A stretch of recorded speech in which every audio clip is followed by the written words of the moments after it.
નમસ્કાર, જેતપુર લાઈવ ન્યૂઝમાં આપનું સ્વાગત છે. હું ગિરીશ આજડા. જેતપુર નવાગઢ નગરપાલિકા દ્વારા પૈસાનો ગેરઉપયોગ કઈ રીતે થાય હું તમને આજે લાઈવ દ્રશ્ય બતાવીશ, અને જેતપુર નવાગઢ નગરપાલિકા જે પૈસાનો ગેરઉપયોગ કરે છે એ કઈ રીતે કરે છે હું તમને લાઈવ દ્રશ્ય અત્યારે બતાવીશ. અત્યારે હું જે જગ્યાએ ઊભો છું, આપણે ધોરાજી રોડ ઉપરના આ દ્રશ્ય છે, લાઈવ દ્રશ્ય, કે જે આ જે રસ્તો છે કે જ્યાં કોઈ માનવ વસવાટ નથી કરતા, કોઈ લોકો અવર જવર નથી કરતા.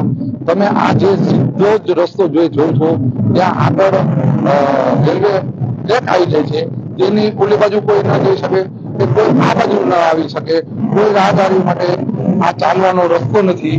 છતાં પણ રહેણાંક વિસ્તાર લોકો માટે પણ આ એરિયો નથી, છતાં પણ સીસી રોડ થઈ ગયા છે. તમે જોઈ શકો છો કે આ જે સીસી રોડ, મોટા બધા સીસી રોડ થઈ ગયા છે, અને આશરે 1.5 કિલોમીટરની અંદર આ સીસી રોડ બંને સાઈડ કે જે ફોરટ્રેક કહી શકીએ આપણે એવા સીસી રોડ થઈ ગયા છે, કે જ્યાં માનવ વસવાટ નથી કરતો એવી જગ્યાએ 1.5 કિલોમીટરમાં સીસી રોડ થઈ ગયા છે. સીસી રોડની સાથે સાથે તમે જોઈ શકો છો કે આ ઝળહળતી વીજળીના પોલ પણ અહીં ઊભા કરી દેવામાં આવ્યા છે, અને રોજે રાત્રે હજારોની સંખ્યામાં આ લાઇટ બિલ આવતું હોય તો આ લાઇટ બિલ જે પ્રજા આપણે ટેક્સ ભરે છે તેમાંથી ઉપયોગ કરી શકે. એટલે એક રીતે આપણે જોઈએ તો પ્રજાનો ખોટો પૈસાનો દુરુપયોગ થઈ રહ્યો છે. આ જે તમે જોઈ શકો છો કે ધોરાજી રોડ ઉપરથી આપણે બાયપાસ જે નીકળેલો છે કે સીધા સરદાર ચોક બાજુ આપણે જઈ શકીએ, ધોરાજી રોડ પરથી સરદાર ચોક બાજુ આપણે જઈ શકીએ તે રસ્તો આ નીકળેલ છે. અને અહીં આપણે તમે જોઈ શકો છો કે આ જે રસ્તો રહ્યો ત્યાં આગળ અત્યારે અંધારામાં આપણે જોઈ ના શકીએ, જે છેલ્લો પોલ દેખાય છે ત્યાંથી રેલવે ટ્રેક એટલે કે પાટા આવી જાય છે. પણ આ રસ્તો નગરપાલિકાએ તમે જોઈ શકો છો કે સીસી રોડ બનાવી નાખ્યા છે. રોશની તમે જોઈ શકો છો કે જે શહેરમાં જ્યાં જરૂરિયાત છે ત્યાં પોલ ઉભા કરવા મને છે, કે છેવાડાના જે વિસ્તારો છે, નાના નાના લોકો રહે છે, રોજે રોજનું જે કમાઈને ખાતા હોય છે તેવા લોકોને રાતના સમયમાં રોશની જોતી હોય ત્યાં રોશનીની જરૂરિયાત હોય ત્યાં નથી.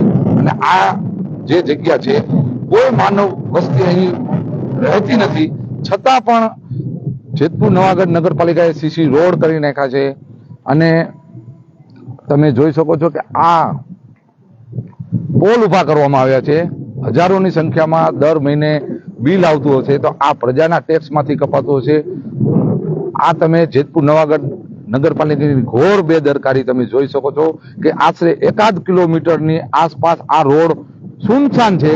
રાત્રિના સમયમાં અહીં લાઇટની જરૂર નથી, છતાં પણ રોશની તમે જોઈ શકો છો કે ઝળહળે છે. અત્યારે તમે આ પોલ તમે ગણી શકો છો કે કેટલા પોલ, છેક સુધી નજર મારો કેટલા પોલ છે.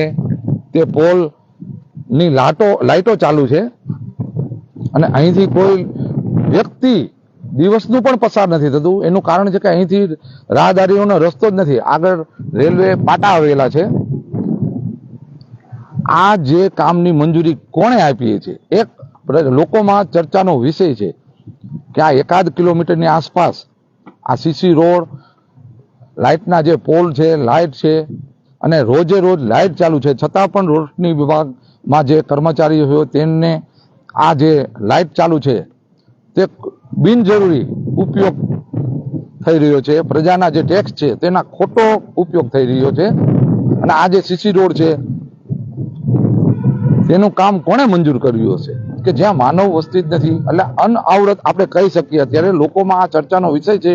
ઘણા લોકોના અમને ફોન આવેલા છે કે આ રસ્તો છે બિન જરૂરી છે, ઉપયોગી નથી, અત્યારે લોકો માટે ઉપયોગી નથી, ત્યારે સીસી રોડ બનાવવામાં આવ્યો છે. ખરેખર જ્યાં જ્યાં જરૂરિયાત છે ત્યાં લોકોને રોડથી વંચિત રાખવામાં આવે છે, લાઇટોથી વંચિત રાખવામાં આવે છે. આવનારા સમયોમાં આપણે જોવાનું રહેશે કે જેતપુર નવાગઢ નગરપાલિકા જ્યાં વસવાટ કરે છે ત્યાં લોકોને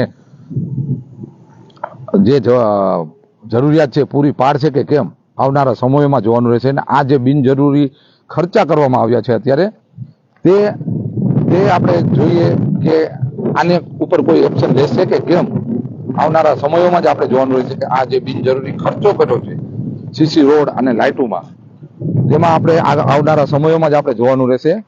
કે અહીં કોઈ માનવ વસવાટ નથી, અહીંથી કોઈ લોકો રાહદારીઓ પસાર થતા નથી, તો આ જે અવળો ખર્ચો કર્યો છે ટેક્સના પૈસાનો બિનજરૂરી, અને અત્યારે હાલ પૂરતું કોઈ જરૂરિયાત નથી એવું લાગી રહ્યું છે. આ જે લોકો રહ્યા, લોકોના જે ફોન આવે છે તે ફોન ઉપરથી અમે આ લાઈ કરવા આવ્યા છીએ. હવે આવનારા સમયોમાં જ આપણે જોવાનું રહેશે કે આ લોકોના જે પ્રશ્નો છે, જે જરૂરિયાત છે ત્યાં મળી રહેશે કે કેમ જરૂરિયાત, આવનારા સમયોમાં જ જોવાનું રહેશે. અને આ બિનજરૂરી જે લાઇટો છે બંધ થશે કે કેમ એ પણ એક પ્રશ્ન છે. આપની આજુબાજુ કોઈ પણ આવા સમાચાર હોય તો અમારા સંપર્ક કરી શકો છો. અને આ જે રોડ છે, કોમેન્ટ બોક્સમાં જે મિત્રો પૂછે છે અમને, એમને હું જણાવી આપું કે આપણે જે સરદાર ચોકથી જે બાયપાસ નીકળેલો છે અને જે રેલવેના પાટા છે તેની ઓલી બાજુ પધારો હોટલ પાસે જે બાયપાસ નીકળે છે ત્યાંનો આ સુનસાન રોડ છે. આપની આજુબાજુ કોઈ પણ સમાચાર આમાં જેતપુર લાઈવ ન્યૂઝનો સંપર્ક કરી શકો છો. હું ગિરીશ હાજરા, જેતપુર લાઈવ ન્યૂઝ. જય ભારત મિત્રો.